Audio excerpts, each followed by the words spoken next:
ரொம்பவும் டேஸ்ட்டாக ஈஸியாக இருக்கிற மாதிரி புளிச்சக்கீரை துவையல் செய்யலாமா?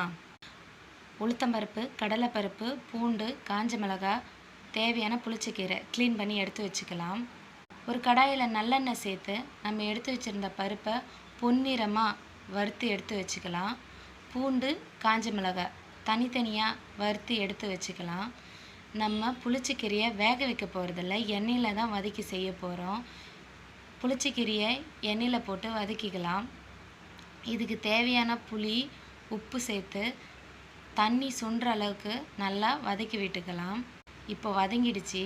இதை தனியாக எடுத்து ஆற வச்சுக்கலாம். நம்ம வதக்குனது எல்லாம் ஆறுனதுக்கப்புறம் ஒரு மிக்ஸி ஜாரில் சேர்த்து நல்லா நைஸாக அரைச்சி எடுத்துக்கலாம். நல்லெண்ணெயில் லைட்டாக சீரகம் போட்டு தாளித்து கொட்டினோன்னா புளிச்சக்கீரை துவையல் ரெடி. சாதத்து கூட வச்சு சாப்பிடும்போது அவ்வளோ டேஸ்ட்டாக இருக்கும். நீங்களும் ஒரு வாட்டி ட்ரை பண்ணி பாருங்கள். ட்ரை பண்ணிவிட்டு கமெண்டில் சொல்லுங்கள். பாய்.